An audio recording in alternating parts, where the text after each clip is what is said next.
So welcome back to the big issue. Good morning to our audience watching us on television. It's been a heated morning of intellectual discourse trying to unravel the whole PDS matter. Lawyer Andrew Mensah has been doing his best to explain, as has lawyer Yao Opon as well. And the messages have been coming in. Let me take a few before I go to Franklin on the matter at hand. Good morning. This is from Walanyo. He says, this PDS and ECT game playing. Can the NPP government tell us how many kilobytes of power added to the energy sector before they became interested in selling and privatizing? Even for the first time in Ghana, light bills have been increased by 40%. Okay, so that is what he says. Walanyo Akwetia says, the government of Ghana cancelled the contract due to inconsistency. And it's for our own good because PDS came into agreement with sugar-coated mouth, claiming they were going to provide good services to Ghana. But they broke it. Let's support the stance of the government and move our great nation forward. And Ghana beyond aid, within and without $190 million from the U.S. government. Interesting text message from Walanyo. I will take a few more later on in the show. But Franklin, let me come to you now. And how does this affect us going forward? Do you see, you deal a lot with some of these things, do you see this affecting our relationships? We've heard the information minister say, look, they don't think this really affects the relationship between Ghana and the United States in any way. Things will move forward. They've had a conversation. It's a difference of opinion. This is how they want to handle it. It's our country. This is what we will do with it. But do you see it affecting us long term? And also the Compact 3, which is $400 million for the West Africa project. We haven't heard a whiff about it, but what does that mean for us? Well, first of all, I don't think we should limit the conversation about this debacle to and its fallout in terms of investment outlook just to the Americans. Oh. In fact, if you the letter you read, the news item you read from the Philippines. Yes, part of the public disclosures to the Philippine Stock Exchange. Well, which the businessman himself has alluded to, that there is uncertainty. Now, uncertainty is as a business person, he's looking at it from the fact that beyond the political risk, there is uncertainty, and these are the things that feed into the global business space. I remember Donald Kaberuka, the former ADB bank boss, in a speech in Washington, I recall, was saying that one of the challenges with Africa is that it's not just money, but it's the predictability of policy, public policy. Sound public making or sound public policy. This merry-go-round with the PDS is an example of the instability of decision making from African governments, which feeds into the lethargy when international business people want to make decisions.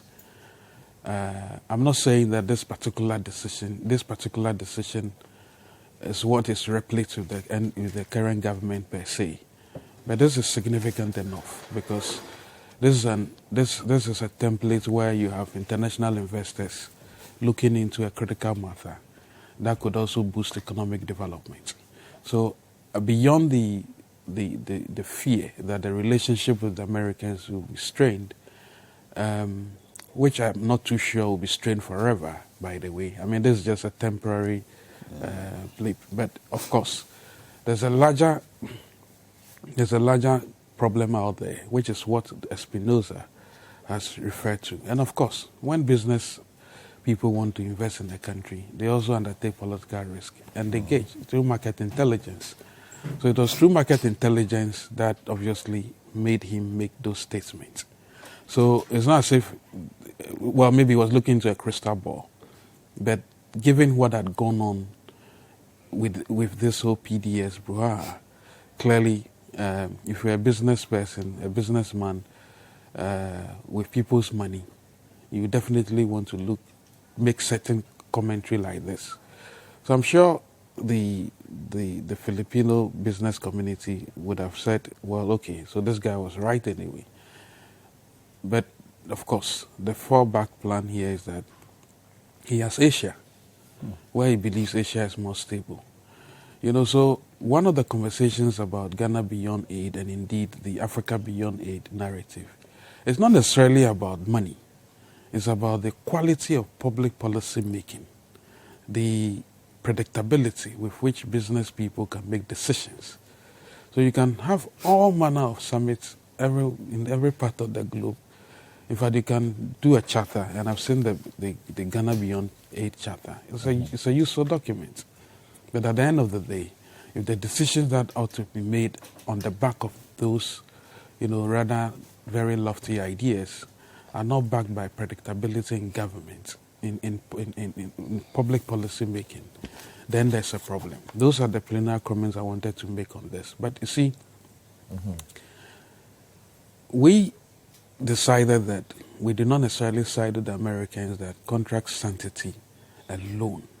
By we, do you mean Imani or Imani, by the way. Okay. So in that stretch, on that score, we somehow side with the government that, look, termination should actually be the least of the worries of the government or any Ghanaian. You see, there are other administrative and governance issues which ought to be looked into clearly. Regarding this matter? Well, regarding this matter.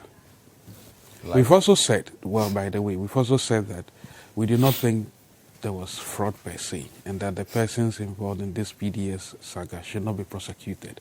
Because the real challenge was that they lacked capacity to raise resources, which was why they had to rely on secondary sources. And the sources they relied on were not particularly stellar, right? So the real issue here was that the government that actually anointed the PDS too should have been interested in ensuring that its local content policy of basically amending the earlier 20% that was to go to the locals to 51% was a significant statement that was made by the government. That I think my local content policy should ensure that Ghanaians retain 51% rather than 20%. I do not want to go into the reasons why the NDC thought it should be 20%, but I can understand why, given what we know within the circles, within the business circles.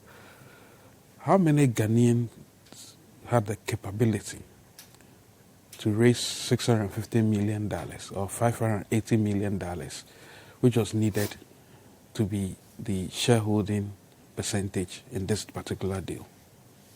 We're going to struggle. I'm trying to read the minds of the NDC.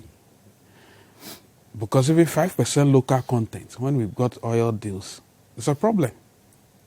We saw what happened with ACA. Eventually, it's an ACA partner who had to take the 5%. And I'm thinking it's even ACA that is supporting him.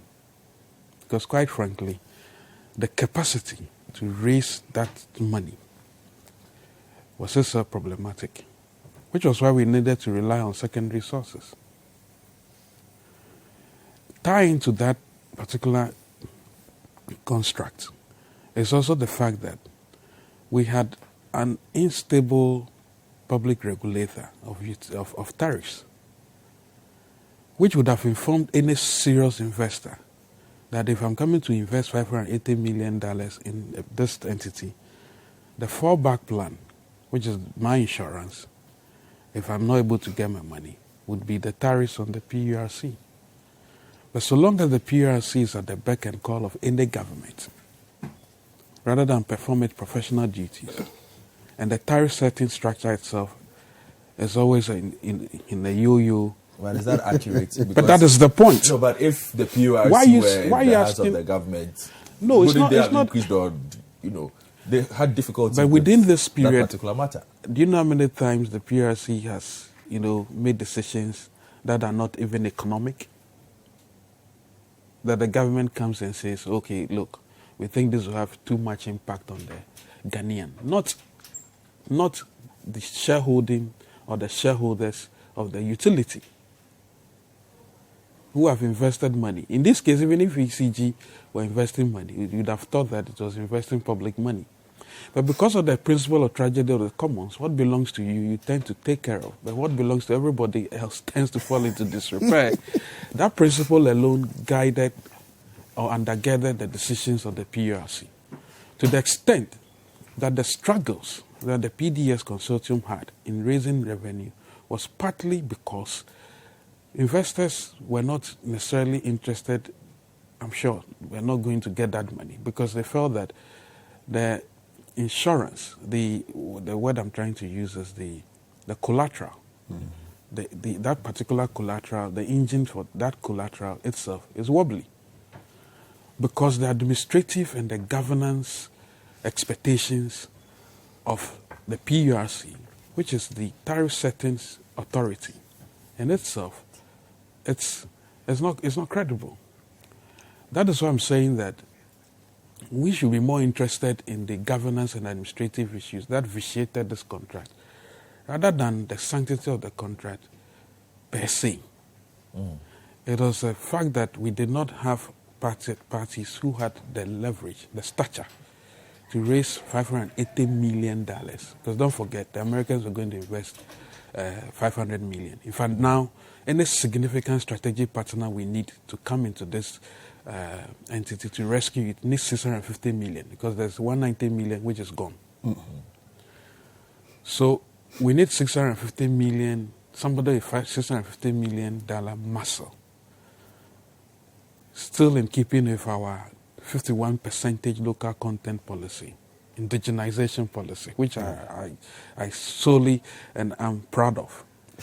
You see, patriotism is good, but it has to be supported by the economic muscle, especially in this case where decisions are being made. These are not light decisions. These are not. That's why the emotions around this matter, for me, is misplaced. The real issue here is about the capacity to raise significant resources, which is why we think that all these conversations about somebody didn't do their job, IFC didn't do its job. IFC was not supposed to ensure that your local content permutations were up to scratch. They were just supposed to look out for the technical capabilities of the deal. But you made the decision that you want to vary the local content participation from 20% to 51%. So now the onus significantly lies on you, the government, to ensure that everything else was right with the deal. So you can see that we've been very fair, while saying that we disagree with the Americans, that the least of our worries is the termination. Our major worry right now, really, is to look for that strategic partner who has $650 million to invest in this grid, to improve the grid. And we cannot rely on Energia SA decides to keep the deal as it is. But that's the point. I'm getting there. We cannot rely on Energia SA to be proposing how to vary the shareholding structure, which is what they are trying to do. Energia is the Portuguese partner, likewise, is it not? I think it's Angolan, yes, yeah. Okay. I can understand their expression. I mean, these are expressions of intent. In the same vein, we should not allow the finance minister or the finance ministry to suggest a restricted tender process for this deal. You see, we've had too many botched attempts within the energy sector. But is that even something that is still on the table? That was part of the proposals made. That is off the table. Well, that was part of the proposals made to the Americans. That if you want us to continue, this is what we propose. The Americans are saying that is off the table because they're not going to give you the money. Well, the point is that whatever you do, the Americans, the American part has moved on. The fact that the Americans said, we don't agree with you, but you propose that idea and they don't agree with you, doesn't mean that it's off the table. That's the point I'm trying to make. It's not. You disagreed with the Americans because the channel for the money is no. But that money is. You have two things here. $190 million was probably the reason that for making that particular suggestion. But I'm saying now that the American conversation has moved on, it doesn't mean that that structure that was proposed is off the table. Because in actual fact, you don't just need 190 million. You need more. Yes. $650 million more. So forget about the Americans at this juncture. Are you suggesting, because currently ECG are in full control. Oh, but are you suggesting that we are going to move on to the situation that we suffered? Because the government says that they are still interested in the private sector participation. So what you invented the realms of options. What? No, hold on. He asked the question. The ECG now says they are in full control, and I truly admire their statement they put out that they've always been the power behind distribution. When the press statement, the declaration, yes, and that they are cherished customers and all of that, they will continue to deliver services, which is an interesting construct, because I've always thought ECG was designed to fail. By the way, so the question you're asking me as to whether the structure that will be needed to continue this private sector-led effort would change or should change, because there's been some representation made to the Americans that this was the structure that was going to be used. I'm just saying to you that irrespective of that conversation, that structure is still on the table. In fact, I think Honorable Mesa referred to a letter the Finance Minister wrote about the 51% structure and how it may change, given of course, when the conditions also change. And I agree with him. That letter was not necessarily an intent to maybe appropriate shares to certain persons. That's the Power letter. Yes, it was to say that we want to still keep the 51%, still confirming government's commitment that its local content policy is truly Ghanaian, but it's admirable, which means that at any point that there's going to be a variation as a result of the incapacity, the lack of capacity of any party to that 51% share structure, then we need to replace that entity. Do you understand? So that holds, and that is where we base all our statement on. That we think because the government has suggested that, look, and it's important that we have a Ghanaian participation, which is maximum 51%. We feel that the onus really should have, responsibility greatly lied on the government to ensure that this whole thing didn't go the way it went. But let me just chip in a way. Okay, then. You see, but when the narrative is presented, I sometimes get confused. Maybe he can understand. It's not as if we are selling ECG shares. No. I think that by and large it's just a joint ventureship agreement, which goes into sharing of liabilities and profit. And that's why they call it special purpose vehicle. Because if we talk about shares, whose shares are we sharing? Well, the shares are the investors. No, but yeah, please. The shares, obviously, in this case, will be held by the investors in the deal anyway. So shares you needed a billion. You needed a little over $1 billion to improve your electricity grid system. Yes. Well, we said we didn't have that type of money. Then we went into a compact. One shareholder, in this case, the Americans, are providing aid and said they'll give 500 million. You are supposed to go and look for the 508 million as well. That's where the shareholders, you approach a number of persons who believed that they can marshal those resources. So the shareholding structure at this juncture is between the persons who were now coming to invest that significant sum, and then obviously with the entity which is the public entity. So I was going into your background, so that you were linking it to the rate charged by ECG and the collection. As collateral. As collateral, yes. Because if I invested... That's right. So that's the point I'm making, that this whole PDS thing is about interest in terms of the profit or investment returns that these investors in PDS will derive from ECG.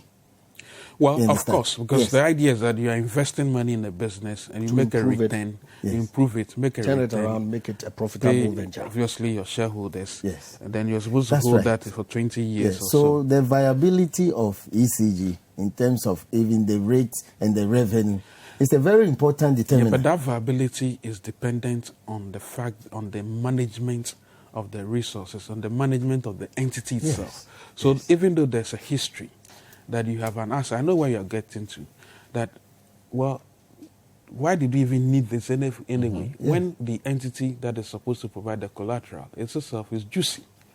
It's only always been my juicy. point, to It's be only honest. juicy to the extent that is managed properly, but it's not. And we have all agreed that it's a designed to fail entity, and because of that, we've decided that we want to bring in people with the muscle, financial muscle, who can manage it, turn it around, and then pay their shareholders, which is the real issue here. Which is why we are saying that, and of course you have also said the same thing. I think Honorable Mesa said the same thing, that it is the lack of capacity of the parties in this shareholding structure to raise the money which has vitiated this contract. Which you also but you see, attribute to the frankly, fact. Let's hear Lawyer Mesa. That really is not the point. It's not But the that case is the at all. issue. No, Okay, no. let You him- see, let him tell hold on. what his point Hold on. is. Okay, so per all the correspondence that we've seen, letter from Akut, 16th July, 30th July or so. Statement from Danwell Insurance. Okay. All point to the security being obtained. No, but these are No, I'm coming. insurance brokers. Yes, fine. You see, if Akut had confirmed the validity of the insurance that they had provided, we'll be having this conversation. Maybe no, but maybe something else would have happened. But you see, something Let's make else his point, then you can come in. that is only being speculative. But I'm saying that the basis of this conversation. Can I jump in a bit? Do Please. you realize that the government, through the Minister of Information, has suggested that there's going to be an investigation into whether PDS used the rents during the time that they had been in operation? Frankly, not a no, problem. there's a reason why I'm Yeah, going no, there. you see, and I think it was on the show that I suggested that we need to disaggregate the issue. Disaggregate the issues. It's very important. Okay, that the operational issue respect to PDS's activities post the transfer can be interrogated, no problem. But I'm saying that the point that we have gotten to today, which has led to the termination, All the issues pre the transfer. Yes, pre the transaction. And on transaction date, that you are supposed to provide a valid guarantee on transaction date. You did provide a guarantee which has turned out to be defective. So I'm saying that if the guarantee that was provided on transaction day was confirmed to be a valid guarantee issued by Akut, would we be having this conversation? Well, maybe we wouldn't. I agree with you. But So it doesn't. all the political spinning, and Exactly. you see, it's sad. And that's why I agreed with Mr. Mahama. And the statement from the chief executive of the Of Miracle Miracle. Group confirms it. We live in a country where everything spins around politics, It's true. based on not on facts. But that's also because the But sheer politicians falsehood. tend to make the There decisions. is the politicians that No, make but the you see, decision. frankly, that's why I ask. If PDS's guarantee that was issued had been confirmed as having emanated from proper authority, that indeed Akut engaged in that line of business, And had the would we be- capacity to pay up if it was Chief, due. will we be having this conversation? No. So what was the issue? The issue, Wrongdoing on the part of government? An issue of creating, looting and sharing state assets? well, I haven't said that. No, not you, but of course, people are listening to us Yeah. that have been fed with pure misinformation, pure lies. Was it an issue of an attempt at state capture? You've made those points earlier. But that is it. That is why I'm saying that, you see, all these falsehoods that were surrounding the transaction created an probably atmosphere informed government's decision not to even apply equity and say, look, to the extent that legally I'm entitled to terminate this agreement, I will, regardless. Yeah. But what does that do? What does that do to us as a nation? But those are the critical questions that we should be asking. And that is why I said that between cancelling and giving opportunity to rectify. Because of the same rhetorical question. It's true. And I posed that question to our very good friend Godfred. Okay? That, look, what has PDS really done? Okay, they obtained... The only thing they've done is that they didn't have the money. No. To invest. No. That's another issue. I'm saying that... That's actually the issue. Frankly, no, not at all. You see, they are... Let me... No, I'm coming. Let me... You see, and I go back to the point. But make it quick, I have 5 minutes. If Akoto had confirmed this guarantee... No, I have 5 minutes. Had confirmed it, we would not be having this conversation. That's true. PDS would have had to meet the financial obligations of providing 50 whatever million by end of year one or during year one of the operations, because they have 5 years to provide the 500 and something million, and which was supposed to come from they and the foreign players in 49 and 51% proportions. So if they were unable to meet that obligation, consequences will follow. But I'm saying that relative to this particular termination, what was the issue? So as far as I'm concerned, we have jumbled all manner of things together, when really the only issue that led to the suspension was the detection of an invalid or some statement to the effect that the guarantee was invalid. Subsequently, an investigation was conducted, and it was established that indeed the entity that had issued the guarantee had confirmed that their officer had no authorization and that they don't even engage in that line of business. And so government has terminated. I'm saying that, yes, but for all the talk around it, it is entirely possible that government would have said that, look, we agree with American position. We've looked at the circumstances. PDS really was not at fault. And so we're going to give them an opportunity to procure another guarantee. But if that had happened... But you see, Godfred, that is where... What would have been the conversation that we're having here today? Enter the realm of assumptions. Let's not enter that realm. But may I come in? But please come in. That is why we appoint government. But that's the point. The government takes decisions the government believes will be for the best interest of the generality of the people. That is the definition of public interest or national interest in the Constitution. So if you were going, in fact, it is even so too dangerous for a government that will, at the whims of quote unquote whims of the opposition, the government will change its mind. It will become a tool for the opposition because they know that at the least promptings, the government will change its mind. Yeah. And so it is then important that we are given the opportunity to maintain the position of the government no matter what. George Bush said that I will do this whether it costs me politically or not. And that is the kind of, let me say, government that the people of Ghana expect. And so I think that if care is not taken, it will become a very potent tool in the hand of opposition. Of course, perhaps that is the game. Perhaps oppositions over the years have used these kind of tools and it has worked for them.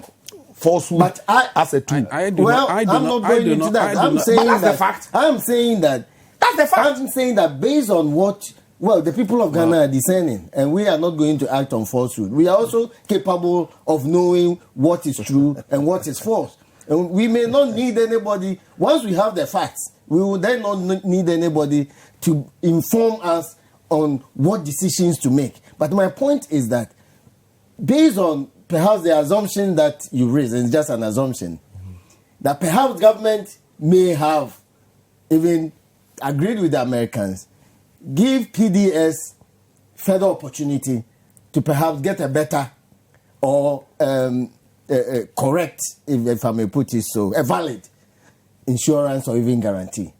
But for promptings by the opposition, they are also Ghanaians. Their voice must be heard. Their inclinations and their decisions may have to be factored by but the government takes the ultimate decision for us. All our assets are vested in the president, in trust for the people of Ghana and nobody else. And for me, certain decisions have to be taken, whether it costs you politically or not. So that even if you are a one-term government, people will in future look out and say, it was this bold decision by the president or the government that has brought us all these benefits.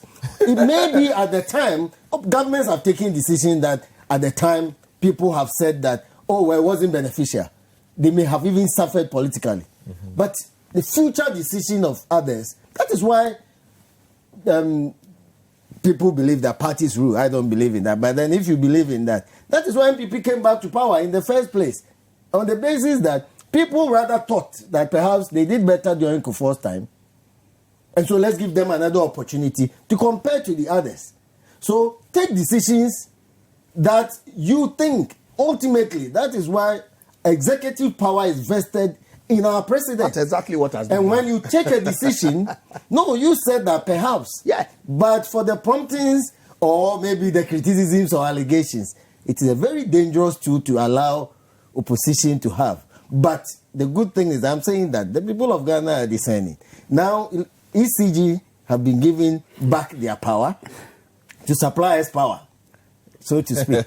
We expect that they will do exactly what we want. No doomso, rates are collected, their workers are well remunerated, consistent with their job, so that there will be very little complaint from anybody. You've entered that phase of my conversation, so I will take a quick break. When we come back, we'll have a conversation about, a few of the things we want to talk about has been hit on.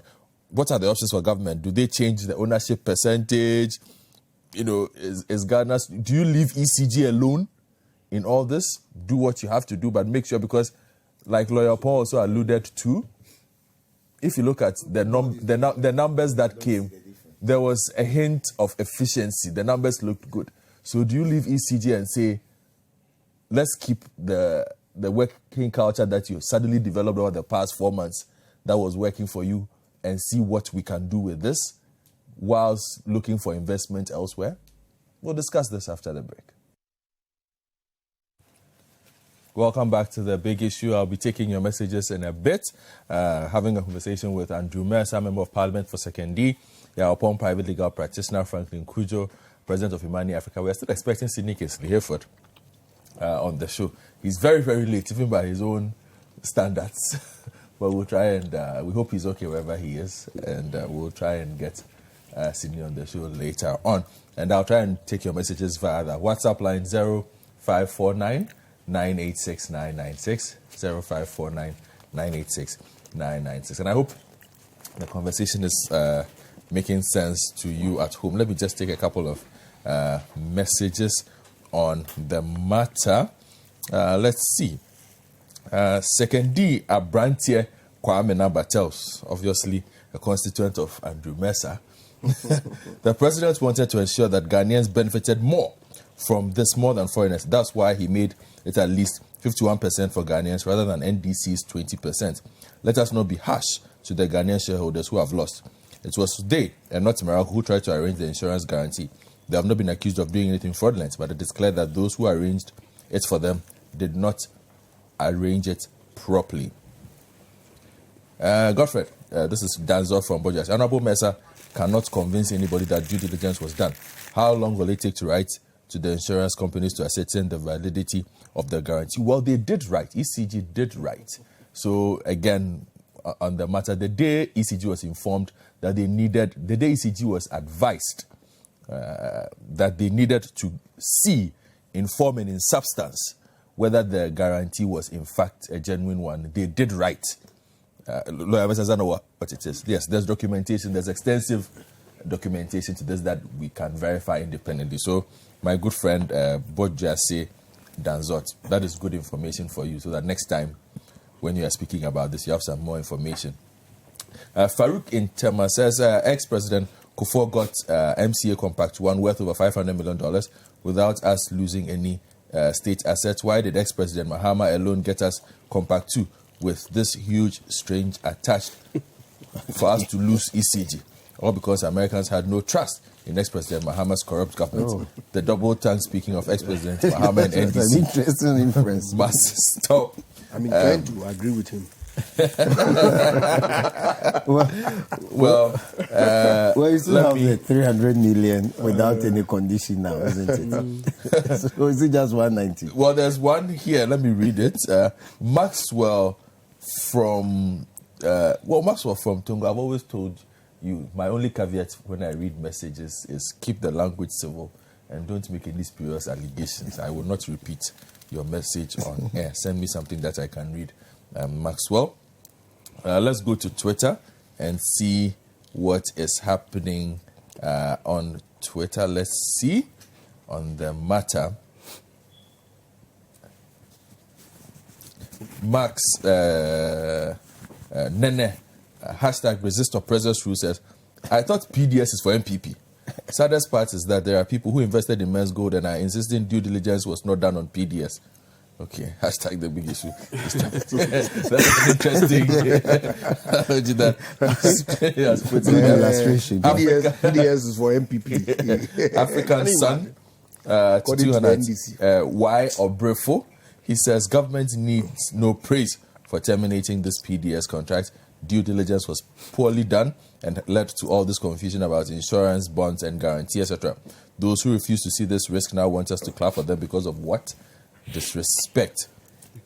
That is coming in as well. So keep the messages coming on Twitter at Citi973. Hashtag is the big issue on at East Sports Bar. So Franklin, I move on to the next phase of this conversation for me. What are the options? There are those who have said leave ECG alone to fix its inefficiency issues. If it will take 50 years, we'll be able to turn it around. But the honest truth also is that it needs a fusion of investment to be able to move forward. So what really are the options for the government at this point? That is what I want us to look at. What are the options for government? Leave ECG alone, bring in another partner where you have to restructure the terms, keep the terms, because as you've explained, it's not easy finding $650 million in this day and age anywhere in the world. Well, ECG is angling, per their statement, it's angling to... And forgive me, let me just throw in this. There are those who've also said perhaps bring in SNET and others. What do you make of all those? Please. ECG is obviously angling that they can do the job, per their last statement, the press statement. Yes. They are the power behind the distribution. But we should never entertain the thought that why not? We should leave, because it's still subject to the whims of the political authority. But it was the same, Franklin. I find, the difficulty I have in this. So, ECG workers were moved to PDS. They kept 120, but everybody else moved. There was the same people, same Ghanaians, same people who had been working there for the past 10, 15 years. Suddenly the work culture changed. Can't you simply insist on maintaining the work culture? Won't that work? Well, you can. They didn't bring people from outside. It was the same people. That's the point. There's a reason why that happens. Because you see, they control the level of, should I call it, supervision. It's much higher when someone else is investing its money and not public money. So same principle. What belongs to you, you tend to take care of. What belongs to everybody else falls into disrepair. It's been an age-old problem. So I don't think we can fix it by some lofty ideals of patriotism. I don't think those persons are quite... I'm not saying ECG persons per se, but the structure itself is not patriotic to us, as long as we are using public rents. So let's still maintain what the government, the fidelity of the compact, which was to have private sector participation. And you know how long we've been trying to do this? Since 1994. You know that. There have been all manner of plans and projects, programs there. So we should just get on with it. At this juncture, someone or some persons who may be, we need $650 million. We should go and look for that money and inject into the grid. That's all I can say. I don't think that we can do any other permutation. So you see any of the old companies who were in the running, I've heard mention of EDF, who were in the BSC. Yes, you could. If they insist and they have the muscle, why not? Why not? That's what the money you need. It's the money you need. I still maintain that the money you need, of course, you need an insurance guarantee, but that's secondary. You need to be able to have money to purchase a car before you go for an insurance. That is why I do not believe that the guarantee alone, insurance guarantee alone, would have sufficed. I mean, what if the insurance brokers themselves would have come back and said, "Oh, we were actually, underwriting something we didn't really understand or we didn't know." It could have still flipped the whole contract. So we need someone or strong strategic partners to bring in $650 million. Then after that, we can struggle about the insurance guarantees. How urgent is this? Well, it's super urgent. Like they say, money and time wait for no man. It's really urgent, and we should do it well. But in our quest to do it well as well, we shouldn't do backdoor arrangements because then that would have fed into the political narrative, and it still would have made the project risky. So we should ensure that if we really want to stave off all these political connotations of state capture, however real or not, then the best thing to do is that in a haste to correct the mistakes, we should not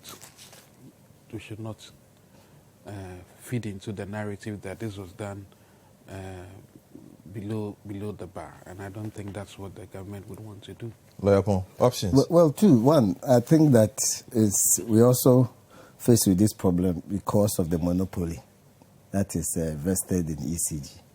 So if people have over $500 million, why? We should allow them to just establish their company and do what ECG does. Well, and so whenever there is a competition, the advanced stage of the compact, wasn't whenever there is a competition, I mean, years ago, everybody had to listen to GBC at 1 o'clock. And sometimes they will go off till 6 o'clock in the evening. Means that you didn't have any other source of information or music until recently, or quite recently, in recent times. And now, see the competition, the same as telephone. Years ago, when you had to you have to book. You had to really book to even listen to a call at PNT at the time. Sometimes 1 week. And so on. It is no more. And now there's serious competition. And once privatization started, that itself, and it started with monopoly of a private institution. And now other private institutions have also come up. And it started, I bought my chip, 250,000 then. That's the 250 Ghana cedis now. And today is how much? They can even dash it to you for free. But if there had been only that company... It's competition and technology. Yes, of course. It's the competition that will even prompt you to bring better technology. Because otherwise, if you didn't have any competition, you may decide to do what you've been doing over time. So I'm saying that we can also think about it. Elsewhere, other companies also do what ECG are doing. So, like we have the MTNs, we have Vodafone, we have those who have merged and the rest of them. Also just distribute it in such a way. When there is competition, still maintain ECG. Of course, we have some shares in Vodafone as a government. We can still maintain ECG. They may also then go for private persons to join them as Vodafone situation is. And that is where the competition, and the important thing is that we may even have to pay less rate and get more efficient delivery. You understand? But if all we are still doing is private people should still bring their monies into ECG, and as Franklin was, or if I understood him, whoever is going to give you these funds, not that it is difficult to get $550 million in the world. There are people who have such monies elsewhere prepared to give. But then the collateral, and the collateral now meaning the returns. So how are they sure that we are even going to collect enough rates? And one of the biggest consumers is the government or state institutions. Often, they will cut your line if you don't pay for about a month or so. But the government or the state institutions will continue to consume. And this is a big deal. And that is one of the main reasons why perhaps PDS were doing well. Perhaps they were not entertaining government institutions who were reneging on their duty to pay the rate. But will the ECG continue to be able to? I think they should also continue to do so. Otherwise, there should be competition amongst them. If they are able to get 40% of it, other people, because most of the telcos use Vodafone's line, the old PNT lines, and so on, as modified. Anyway, so why can't we do the same? And at the end of the day, we are the ones that are going to have the full benefit. Okay. The other thing will also be that, if you are going to look at electricity company again, the point is it still has its board. Mm-hmm. It still has its workers. So how was it able to do better with PDS, but it cannot do the same at the same level of optimal satisfaction for us without PDS? Because PDS was not managing the affairs of ECG. It is mainly on the collection operations and the collection side. But their decisions cannot prevail over electricity company as a state, as an institution, as a company. Because it still had this board intact. So the ultimate decisions still rest on the board of ECG. And for me, it doesn't matter whether you are appointed by government, whether it is our own. I had thought that it is rather when it is our own that you should have even more interest in maintaining it and ensuring that it delivers optimally. But let me throw in a little spanner into the house works. You see, there's a reason why ECG should not exist. I mean, should in this space. Should not exist. Not necessarily exist. The point I'm making is that there's a reason why we shouldn't make it look as if ECG would ever get it right. Look, you see, because they are independent power producers who ought to be paid, even the structure of paying these independent power producers itself is in some form of secrecy, aided also by the PURC. But that can be changed. But these are two government institutions. And I'm saying that the proclivity the fact that the tendency to control them, it's there. And not necessarily the MPP government, but all governments, is the very reason why we think that those two entities would never ever be able to make decisions that are purely economic and private, because they can never do.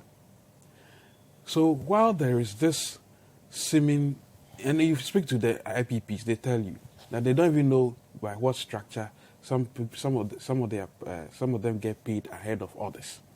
That alone is not a good sign, because these are people who are investing real cash, private sector funding, into the operations.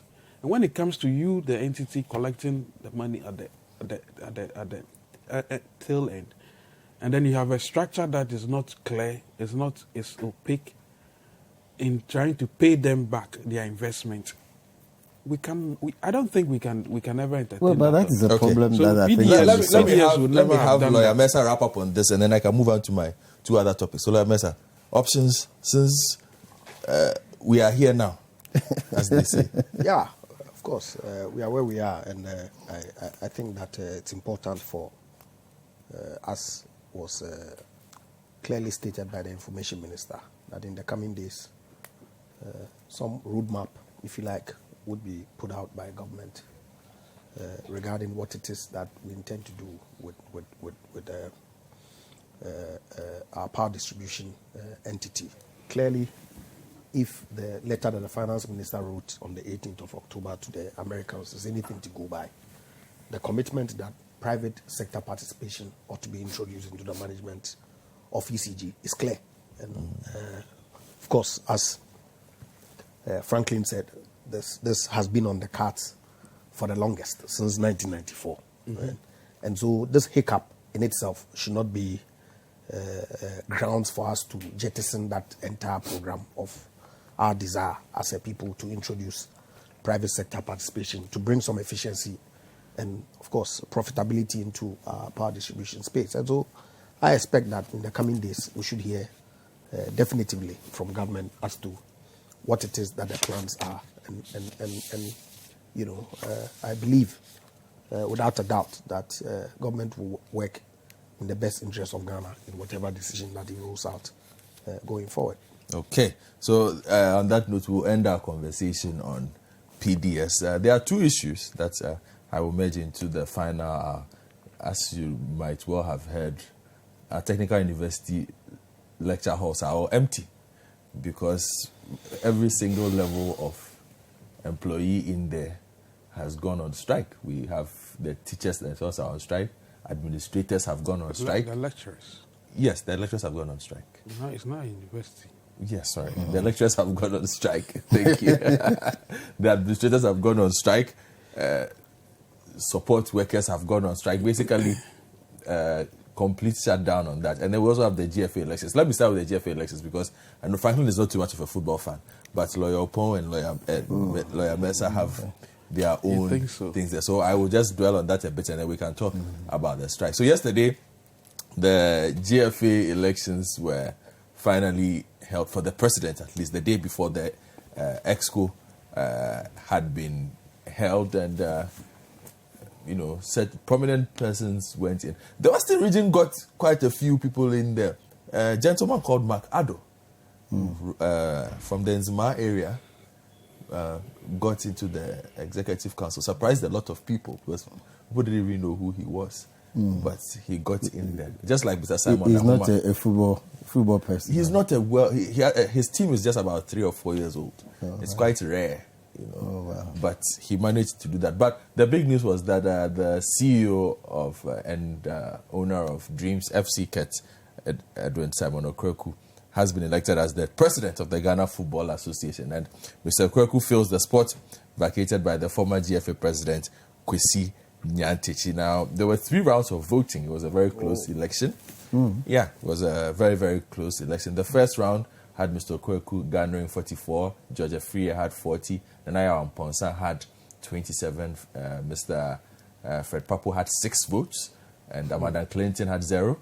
Your good friend had 0. And as did lawyer George Ankuma Mensah. So the 2 of them were cut off. Mr. Fred Papo decided. In the lawyers. Yes, Mr. Fred Papo also decided to back out. So the second round was between Nanaya Amponsa, Keto Kweku, and Mr. George Afriye. Keto Kweku garnered 59 votes in that round. Mr. George Afriye garnered 44. Nanaya Amponsa garnered 16. So they were moving towards the third round when Mr. George Afriye conceded. So they did a yes and no vote. Mr. Kweku garnered 93 votes with 4 invalid votes and was named Ghana Football Association president. Let me give you more in this report, and then I'll just take quick comments, and then we'll talk about TUTAC. The Anas expose, an anecdote that will forever remain a game changer in Ghana football. It brought down the old establishment of Ghana football with an opportunity to rebuild. And 60 months on, the structure is finally up, with a new football administration installed at the GFA Elective Congress in Accra. There was incredible tension and nerves in the air as delegates, media men, football stakeholders, members of the nominalization committee, and most importantly, the 6 contesting candidates made their arrivals at the venue for a date with history. Some made grand entrances, while others chose the more quiet approach. The main agenda of the day was to elect the first GFA president post the Anas expose, but some tiny bits of business also had to be taken care of. First, the 2017-2018 football season, which ended abruptly after the fallout from the Anas expose was officially truncated. Then, the Normalization Committee proposed the inclusion of King Faisal and Great Olympics into the 2019-2020 Ghana Premier League campaign. With existing court cases from both clubs against the GFA, the NC believed this would give the new GFA a fresh start.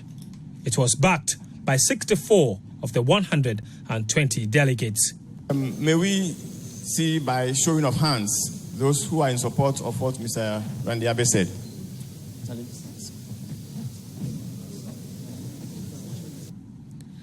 Next on the agenda, the election of a new GFA president. Each of the 6 candidates were given 3 more minutes to canvass for votes. Colleagues, as you walk up the stairs or the stage to vote for the man to take us to the promised land, always remember one name, Kurt Okraku. Thank you very much. We need everybody on board to transform football. Vote for number 2, and together we can restore our football. Thank you very much. Then, voting began.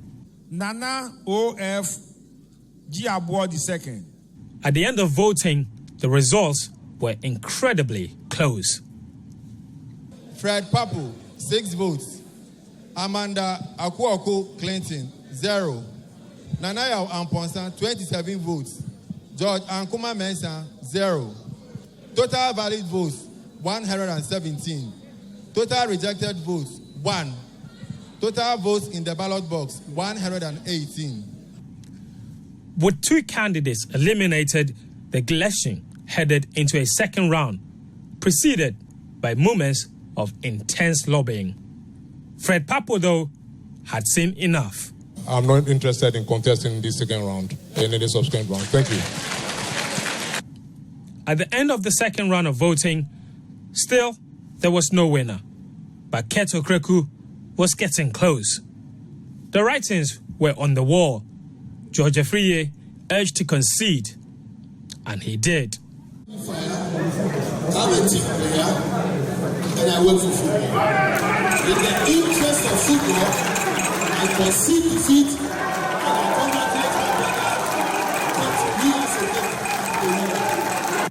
A third election was then conducted with an overwhelming approval of 96.9% for Kurt Okraku, the new GFA president. I, Kurt Edwin Simeon Okraku, Do in the name of the Almighty God. do in the name of the Almighty God Swear that I will at all times well and truly serve the Ghana Football Association as its president, and I will uphold, preserve, protect, and defend the Ghana Football Association. The new executive council was then sworn in, and a new Ghana Football Administration finally in place.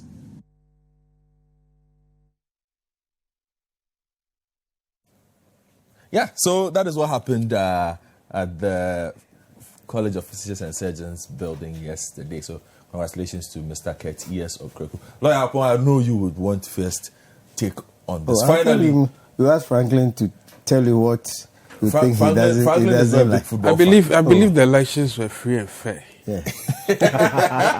It's a belief. Yeah. Yes. The issue was there, and the issue says it was free and fair. So nobody believed in Amanda at all. Nobody believed in. What was the other guy who got 0? George Ankuma Mensah. They never talked to any delegate at all. Well, they did, but the votes are so precious that if the people are not going to vote for you, they're not going to vote. And Amanda herself cannot vote. No, Amanda was not a delegate. And George Ankuma Mensah they were candidates but not delegates. That was the difference. So being a delegate does not automatically, being a candidate does not automatically give you a vote. I see. So that is why they had the others would have voted for themselves. That's a free and fair election. Yes. I recall when I contested parliamentary primaries the first time in 2011. I didn't have a vote. So if I had got 0, then I wouldn't have But I think that finally we have a senior teaching replacement. Yes, and whatever it is, me as I told you, I always say that I still wish Jan Techi were still around doing what. Oh, but he's still around though. It's not like he's going anywhere. But then we have to move on. I think for me, we have to start from the courts. You see, and then the inter-colleges. I mean, those days when we were in school, quite a number of people who became footballers on the national scene later had started in the inter-colleges. And I'm also looking forward to the other sports. Athletics, for example. It looks like we are killing it from the scratch. And for me, it is important that the gentleman, that's Kraku, will first of all unite his own people. He should let us get back the flair. I mean, the days where you just want to go to the stadium, because there are about 4 or so people who outshine everybody. You just want to go and see maybe Osei Kufo or one of those guys. So you just go to the stadium, not so much because Kotoko and Haas are playing, but you even want to see these people.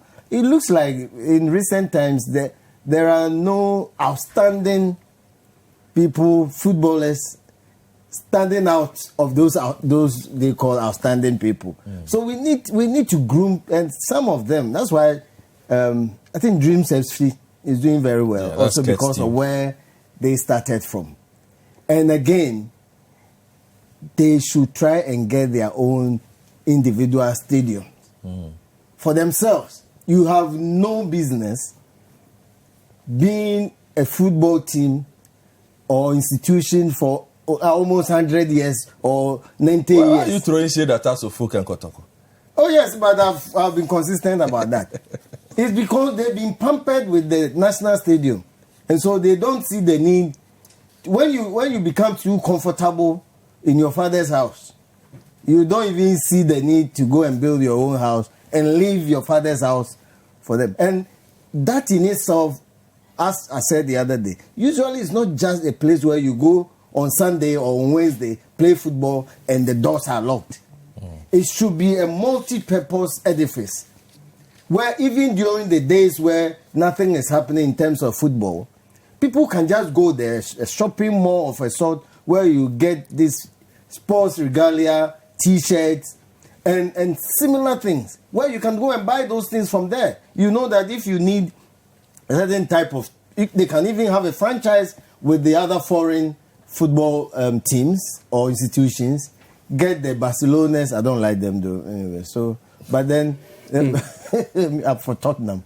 Their stadium is the best I have seen. After the recent renovation. So they should think about that. The business side of it have been lacking over the years.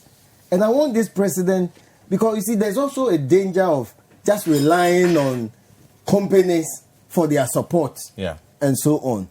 When you are able to generate your own, all right, the business way of it, you are likely to be proud of it, to use Franklin's, that one becomes my own and not our own.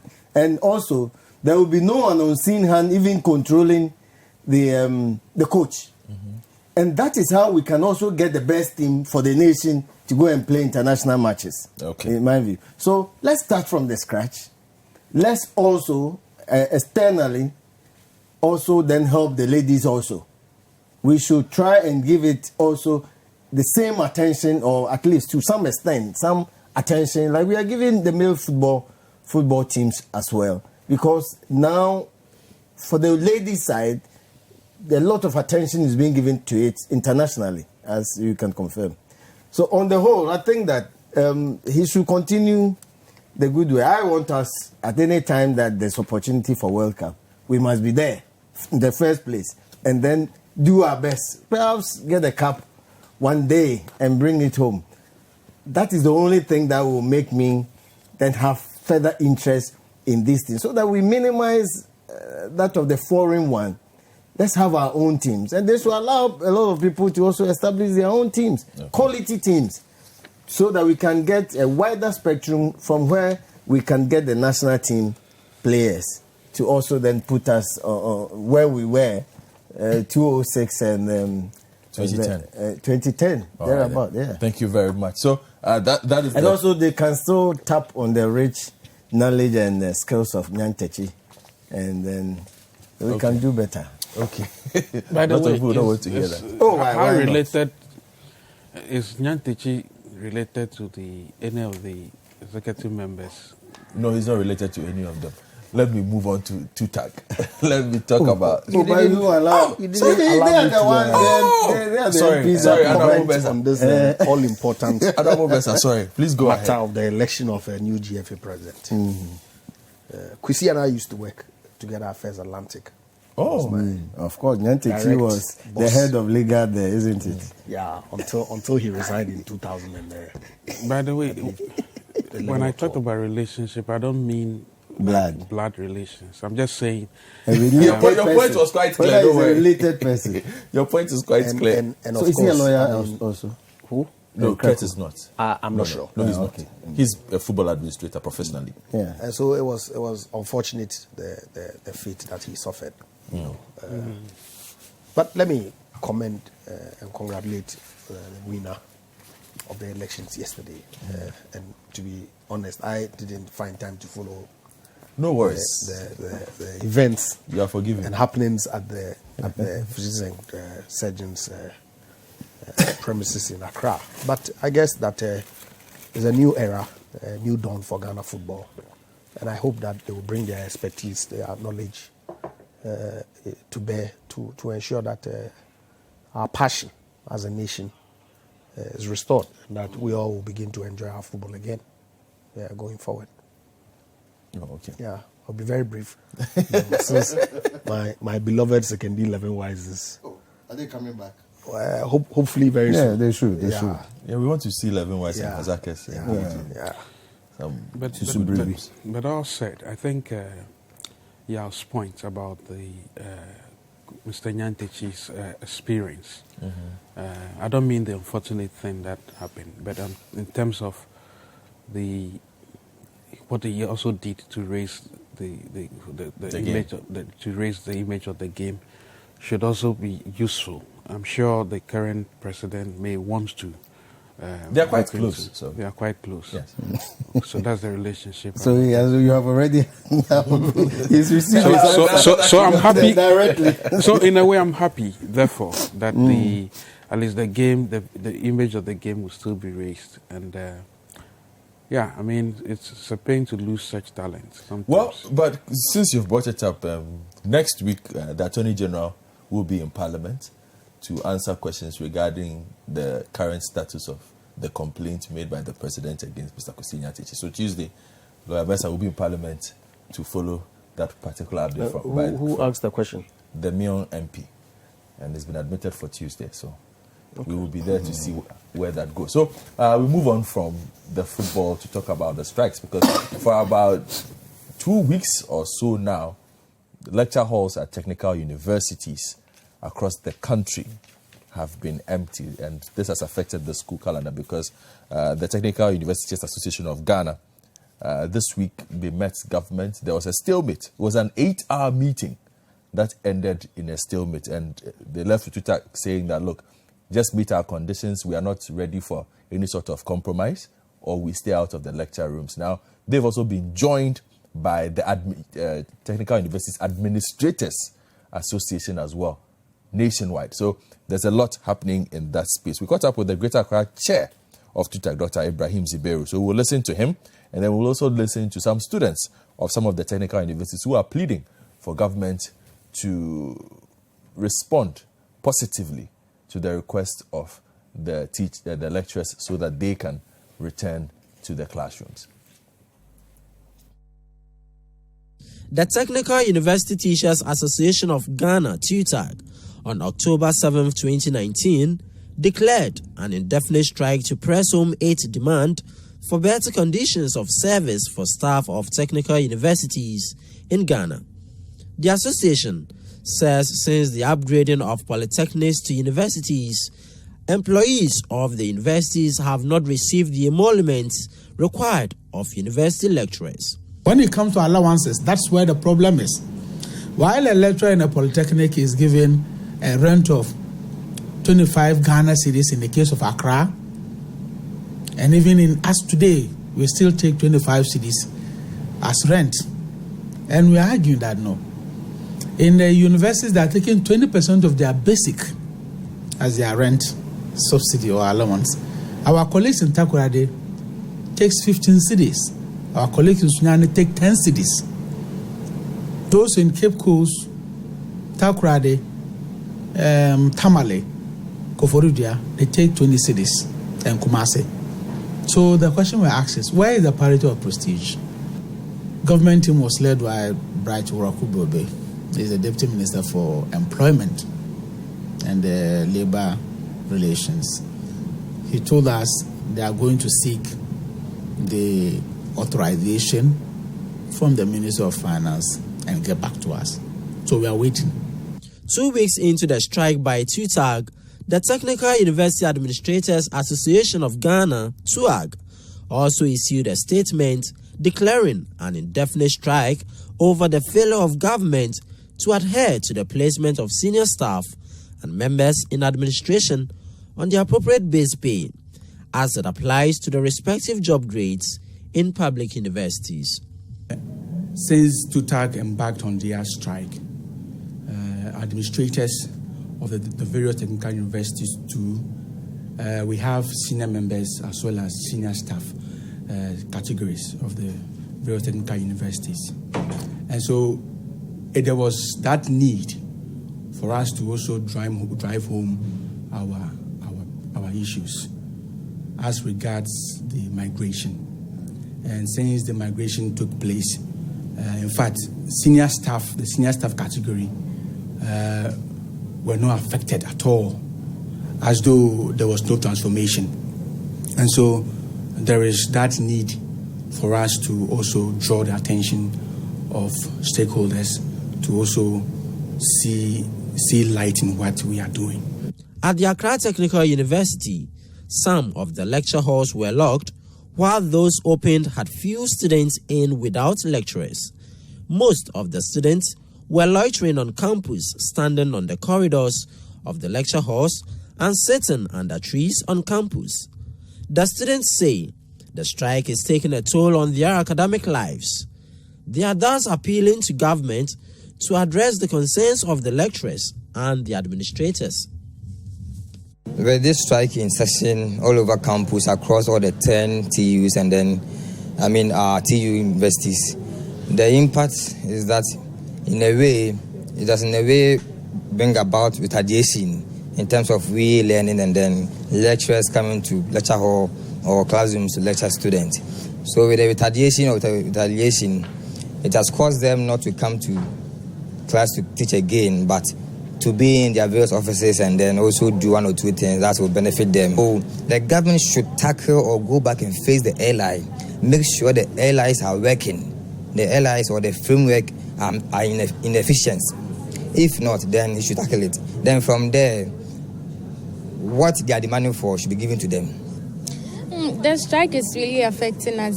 Especially I'm in my final year and we've started our project work. We have to learn everything. It's practical and we need the teachers to teach us. And some other subjects too, because at the end of the day, they are not going to consider the fact that we went on strike or anything. We still have to write the exam. So it's really affecting us. It's been very bad. Like, we as students, we are not able to study, and those guys out there who are not putting in the effort into their studies, they wouldn't be able to meet the standard of the school when exams are set. So we are begging the administration to please cut off the strike and come back to teach us. Their concerns are supposed to be put into consideration. Oh, you've heard them right there. Some of these students indeed have concerns that needs to be addressed, especially with regard to their studies, and they are calling on government to ensure that the concerns of technical university teachers are addressed so that these lecturers can come back to the lecture halls and teach them. Reporting from the Accra Technical University, I'm Nia Ikwe Okain for Citi News.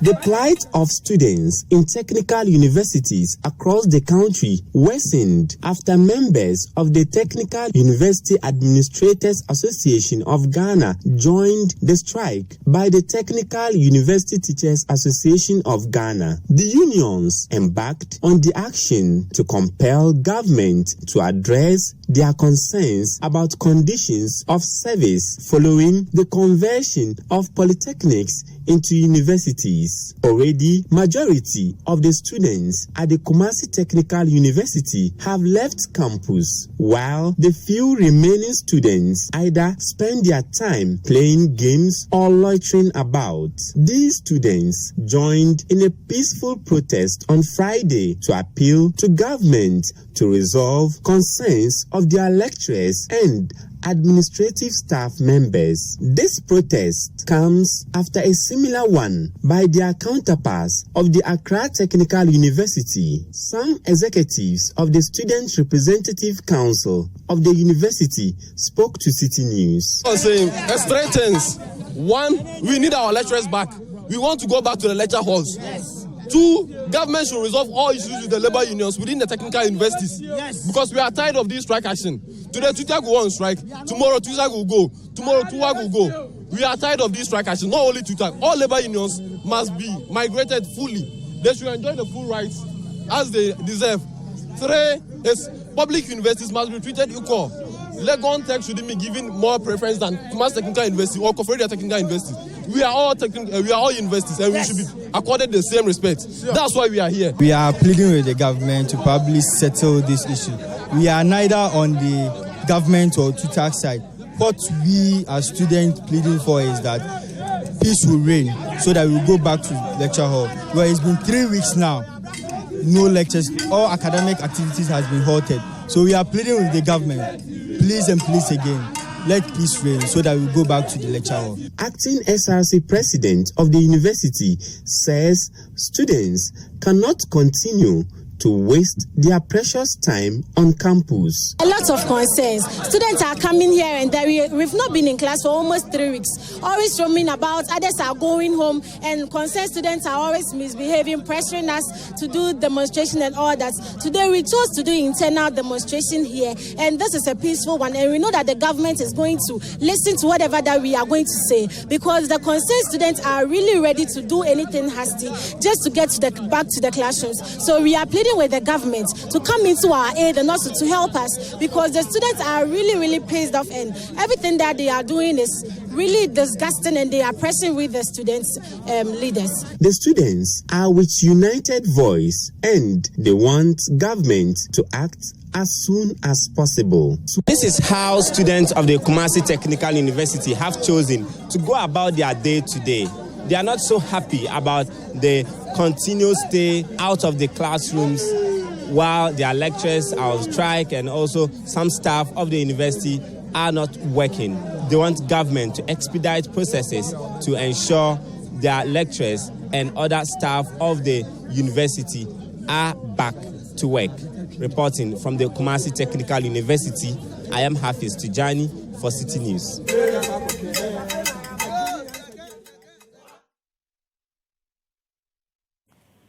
So those are students and lecturers. And for those of you, if you don't understand the implications of this, every region has a technical university.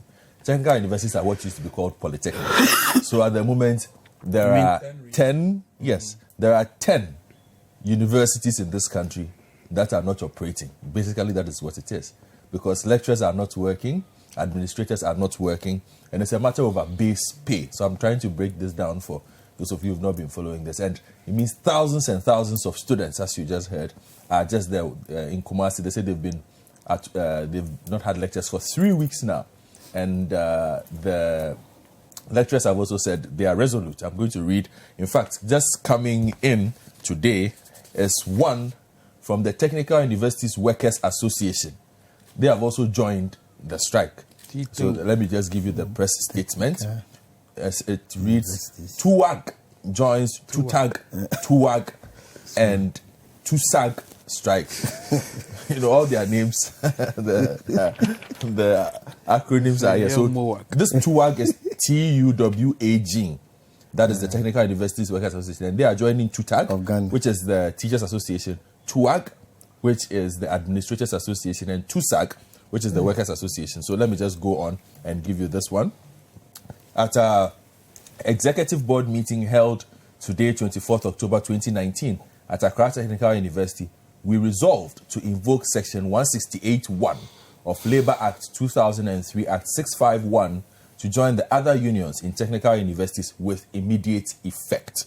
However, the union have officially written to the Labour Commission notifying them of our intention to embark on our own strike action effective 1st November 2019 if our demands are not met. On 28 September 2018, a communique for the migration of TUs onto the public university pay structure was jointly signed by TUTAG and TUAG on one hand, and the Government of Ghana representatives on the other hand. This roadmap led to the audit of qualification of senior members of TUs, which is technical universities, which was completed over 12 months ago. The audit was used to unfairly downgrade many qualified members of the teachers' universities, of technical universities.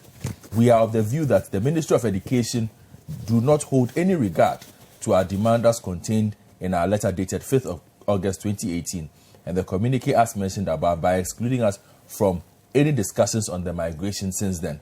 It is therefore a request for instant placement of members of Technical Universities Workers Association Ghana on the current single spine salary structure and condition of service for public universities in Ghana.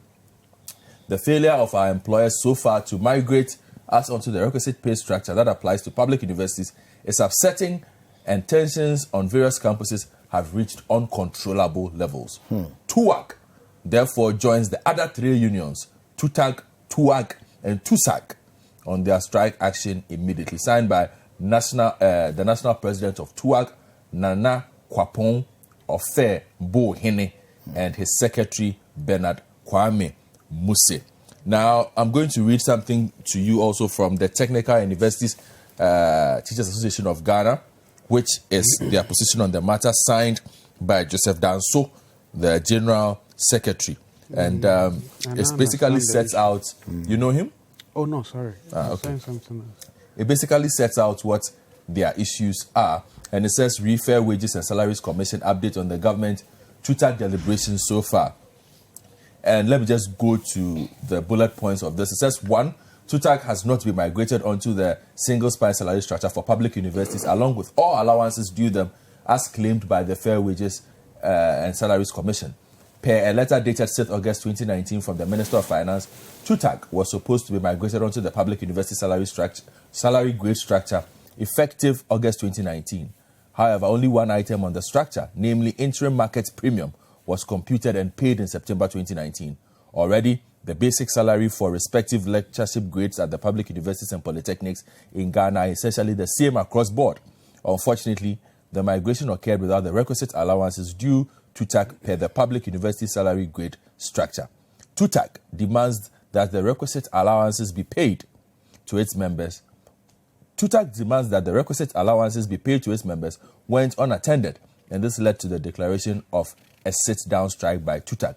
TUTAG never demanded to be accorded equal allowances exactly as it is with university professors, because TUTAG knows that the term professor in a Ghanaian university is a rank, and such a professor is part of the senior member of the university who receives similar categories of allowances.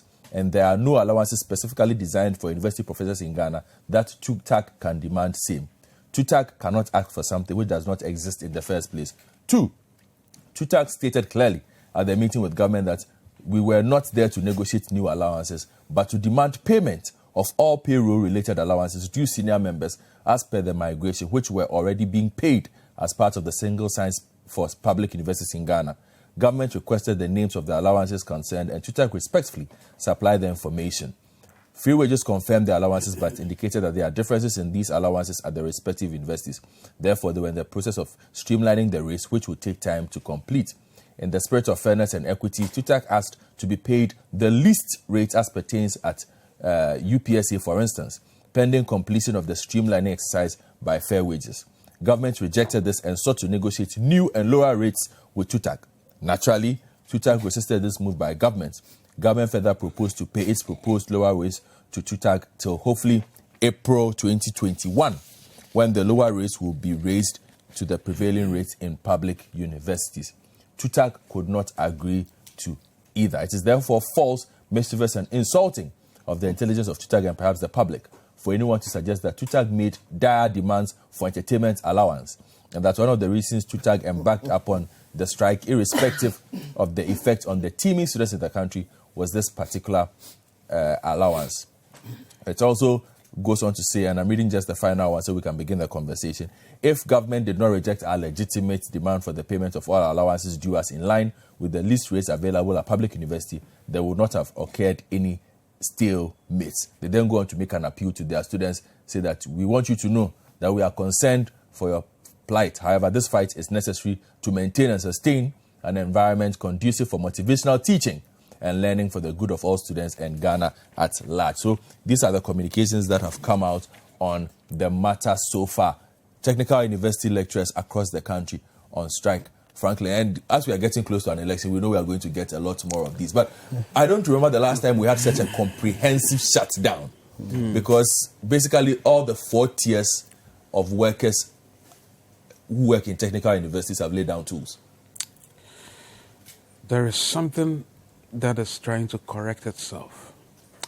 You see, the notion that public sector wages, or indeed any salary scheme at all, should be based on the qualifications of people in itself is wrong. Okay. It must be based on the productivity of the persons. Well, as a capitalist, I believe in that.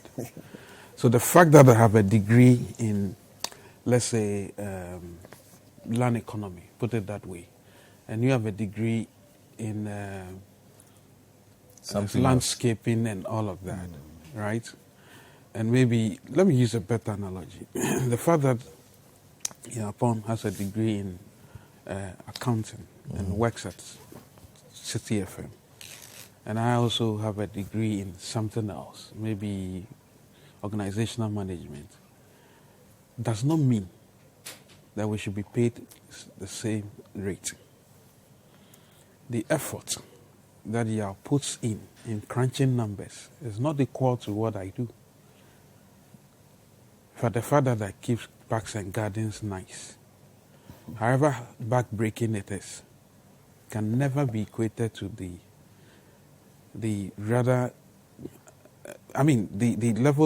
level of effort which Yao would perform his duties. So the single spine system itself was started off on a wrong footing. The fact that somebody spends 8 hours to dig gutters would never be equal to the work you do here, even though we may have degrees in different subjects.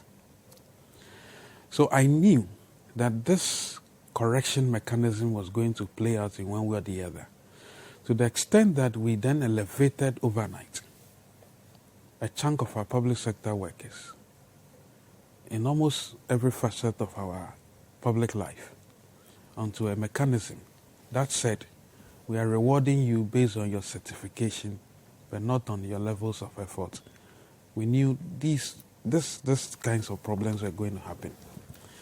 Now, if we heard the statement carefully, that others are on single spine, getting market premium, why are we not on single spine, getting the same?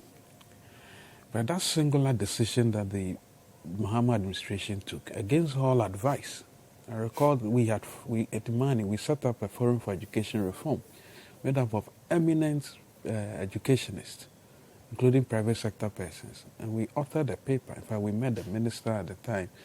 Said, please be careful trying to, transform technical universities into universities. Because polytechnics, to universities. Because the motivations are not purely science, but they are purely based on remunerations. In fact, I don't want to talk about the fact that some will say, we are also professors, we are also lecturers, so we should be treated the same. Because in actual fact, the moment that was done, It was a complete bastardization of what had happened in other parts of the Western world. In fact, the UK suffered similar fate when they decided to upgrade polytechnics into technical universities. They lost out critically on middle-level manpower, and that was how the influx of Eastern Europeans, and that's why there was a lot of influx of Eastern Europeans in the UK doing all the very necessary jobs, plumbing, whatever, carpentry and all of that. And they've tried to reverse it, but it's been problematic. In this case, we tied ours to, I don't think the UK did that because they wanted lecturers to be paid the same. I mean, the polytechnic lecturers to be paid the same as, they thought it was a good thing to do. But we did ours in the reverse, thinking that, without the necessary resources for technical universities to actually do what they actually do, train middle-level manpower for the light manufacturing portions of our economy, we were rather making a decision based on pure rankings in terms of salary structures. And to the extent that that corrective mechanism is playing out right now, means it's an opportunity for us to go back to the table and say, well, look, maybe now we can't do that because we've already given the status anyway. But I'm not entirely surprised at all that we are at where we are right now, based on a singular decision that was taken, not based on science. I mean, let's interrogate the issues of technical universities properly. We are living in a country where we have problems in terms of our secondary portions of the economy. Light manufacturing is not really picking up. Agro-processing industries are not necessarily picking up. And you'd have thought, and that would have been the policy direction, any reforms within the technical university or the polytechnics education would take. But the moment we took a decision, in fact, we took a decision which is not based purely on the productivity that we were going to exert from converting polytechnics into technical universities, so that at least, even on their own, by that singular decision that they were productive, we probably wouldn't be hearing them clamoring for rents from the state. Because what that meant was that most people who need any light, engineering, any light industrial, would go to them first, right? I know for a fact that most of these multinational companies have put up sheds or structures within some of these technical universities to train people so that they can be part and parcel of this whole local content arrangement within the oil and gas space, which should have been the direction that the states would have taken in terms of polytechnic or technical education in the country. But the moment we put the cart before the horse, by elevating whatever rank that we thought was obviously not in keeping with university, and then made it a university, all these problems were going to happen. So, unfortunately, even though it's getting to elections and people still clamor for all manner of rents, that single line in that statement that said, we believe what is due us should be based on the principle that the single spine adopted. And the mention of market premium is indeed our undoing, is our nemesis. What is market premium?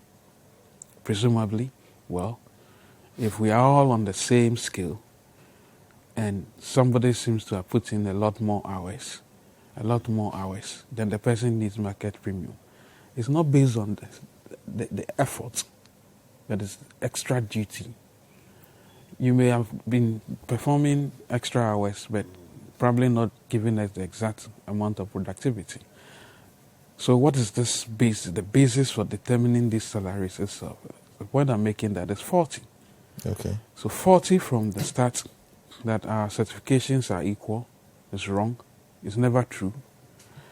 So what should have been happening in polytechnics can never be equated to what happens in grammar-related universities. Because actually I value a lot more of what should be happening in technical institutes, probably more than what happens in most grammar-related universities.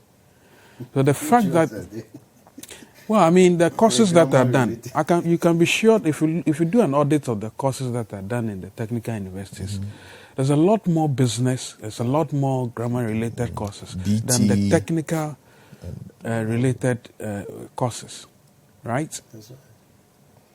That's what I'm saying, that even these technical universities themselves they should be thinking about what value they are adding to the economy. That light manufacturing sector of our economy, which is struggling, which is what they should be focused on. But of course, they've been shepherded to think that without necessarily thinking by themselves, in order to look into this crystal ball and do things that will be productive to their own existence, they can be shepherded by the state, because the state has decided that they will be converted into public universities. And I'm saying once more that the basis for the determination of their remuneration was faulty from the start. Okay. It shouldn't have happened. Okay. Let me come to Honorable Mesa before I go to Lawyer Yao upon the matter. It's also the fact that government doesn't have money, doesn't it? Well, there's no money. I wouldn't be in a position to confirm whether there's no money or there's money. But fair wages have said that there's no money. Obviously, migrating all of them at a go would have financial implications. Okay, and so I would have thought that the arrangement to do a graduated, migration between now and 2021 should, be something that the technical university employees, teachers, administrators, and workers should consider. But they said they won't agree. Government proposed it. They said they won't agree. Well, I guess that we can only encourage both parties to go back to the table and talk through some of these matters. Because, look, Godfred, I was a victim of strike action for 9 solid months in 93, 94. First year in Legon, we're home. Complete waste. And I do not think that is a route that we should encourage. You should be particularly concerned. Yeah, so that's why I'm concerned. Your constituency is within that enclave. Sure, definitely. I'm concerned. That's why I said that we should encourage both parties to go back to the table. I mean, I have not seen an official statement from Fair Wages and Salaries that this week, two-tag letter yesterday. I haven't seen a formal statement from Fair Wages. They themselves referred to some social media write-up. Oh no, we have interviewed Fair Wages. Very well. But I said I haven't seen. Okay. But if you read the letter, they said some information circulating on social media. Yeah. It's not an official position that Fair Wages have put out, as they have. Obviously, in negotiations, people will have strong positions and will have reasons for why they will stick to those positions. It's all a matter of concession, give and take, so that we can come to some consensus that would be mutually beneficial. But to take entrenched position, I don't get the sense, from the briefing that I've received, that government has taken any entrenched position. Of course, some of the requests or demands that the two-tag made were accepted. Some were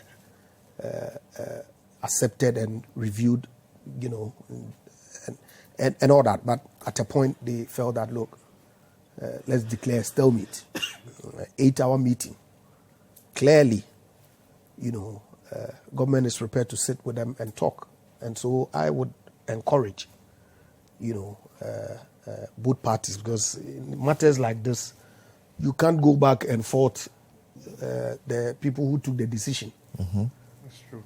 we are where we are, and we need to deal with it. Yeah. That's the duty of government, and I will urge the people who are representing government in the conversation, and also teachers and brothers, workers who are in the tertiary university space, to sit around the table and engage so that we can resolve this matter as expeditiously as possible. Because we are, how many weeks already? Almost a month. A month into the semester. Cannot be something that, my 1 year that was wasted, I would not wish for it to happen to anybody, in our universities at all. And so I would appeal to both sides to continue engagement. We shouldn't escalate it beyond, point where, because ultimately, right, no matter how long the strike takes, it will still take the parties sitting to resolve the problem. So the earlier they sit and resolve it, I think that the better for all of us. And yes, as the 2020 election year approaches, some of these things are likely to happen, but in all of it, I would urge that some reasonable demands are made, and that to the extent that government can accommodate, meet the persons halfway. So we resolve these matters and move on.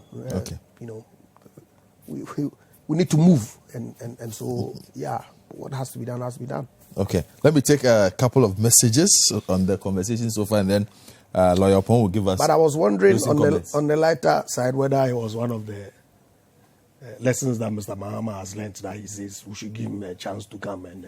He says he's learned his lessons. Mesa is being mischievous this morning. Let me take messages. So Prince Randy tweeting on at Kobe a free on the his messages on the GFA elections.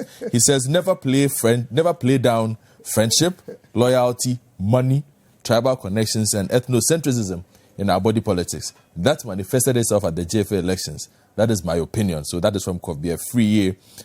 Peter Doe Jr. says, tell Lawyer Mesa, this is what state capture means. It's what they are exhibiting in government. Capture political power to use the power of state to change the rules of the game, to transfer state assets to private individuals. That's state capture. So what happened on the 29th of December 2016 when bauxite was transferred to the president's brother only 8 days before he left office was state capture? I'm reading messages. Yes, so ask the person. I've given you a reply. Maybe he will tell you that is why those related to it lost power. And in any event, the circumstances that he narrated in this message, is that what has happened? Let me read more messages. I think that's why Brefo says, why did UTAG not absorb lecturers from the technical universities? Isn't the municipality of unions in the universities itself a problem? That's an interesting one. It still seems there are 2 tiers of university lecturers. Read it again. Yeah, he says, why didn't UTAG absorb lecturers from the technical universities? Isn't the multiplicity of unions in the universities itself a problem? It still seems there are 2 tiers of university lecturers. It's an interesting one. Interesting. At Rosaneri says, tell Honorable Mesa to stop the position business. Did they say they were going to pay the nurses their allowances when the then government said they couldn't pay? When the NPP were brought into power, are they not saying they can't bond nurses going forward? So he seems that's been a long-standing policy. Yeah. Okay. Nukunu Foga says, let me read messages. Please, the NPP government should be ashamed of themselves. Ask Honorable Mesa if financial loss was incurred in this PDS deal. You want me to answer? No. We'll take a quick break and then Lawyer Paul will wrap up for us on the big issue this morning. Welcome back. We're in the final few minutes of the big issues. I know some of you are already enjoying the EPL somewhere, but Lawyer Paul will wrap up for us on TUTAG and then we will be out of here. Lawyer Paul. Well, thank you. I think I support the position that Franklin has expressed in terms of the productivity issue. The private sector does it so well that in addition to even your normal salary, you are given targets, achievable targets. When you achieve the target, you get some allowance or bonus, however you call it. But in government circles or state or the public service and civil service, 5 years you become state this, 10 years you become state this, another 10 years. These days they do some interviews and some kind of the examination and things like that. But I think it will all go to the certificate qualification that Franklin said. It's not that it's not important. But in addition, let's look at productivity. Because that is what proves that you have the skills. But, for example, in Ghana, a teacher can teach, let's say, 100 people, 80 fails, 80 of the students will fail, and nobody will ask the lecturer anything. Are you talking about law school here? Oh, please, no. They have they're in a different category. That's what you're talking about. No, that's not what I'm talking about. When we were in Lagos, because they are not the ones that even assess them at the law school. They are not the ones that assess them. They are not the ones that even mark the papers. And so it's a different matter. But when we were in Lagos, once you enter, the first thing is, hey, this lecturer is wicked. If I can feel about 80 people, and they continue to teach and continue elsewhere, they will call you and say that if half of your students fail, you have failed. And means that you don't possess of the skills and knowledge that you told us you had before we employed you. And you can rather lose your job because they have a system where as you assess the students, they also assess you and send the assessment to the authorities. But that's just by the way. But from this technical university, I have some information because one of the lecturers is in my chambers. The another issue is those who don't even have the taught masters. It's like the MPhil. They're saying that they won't place them at the same level as those who have the MPhil. That is also a problem that they are also dealing with. And that will mean that you may be at the same level, but if you don't have MPhil, your qualification matter is coming in again. Even if, in terms of productivity, you are better, you will still be paid less. You understand? It's about time we at least look at how the achievements people are. And then for the technical universities, originally, even the JSS, the concept was to even establish some carpentry shops and so on. And they started with some of the new JSSs that they set up. So that even by the time you finish JSS, you should be able to put some two woods together to make a chair and sell. So why can't the technical universities, that is if we have seriously resourced them, also be able to, even if it is project work, come out with innovations or even reproduce existing products, sell them in the form of IGF. So they can even use some of these, the proceeds from the sale of these projects that they give to the students to do.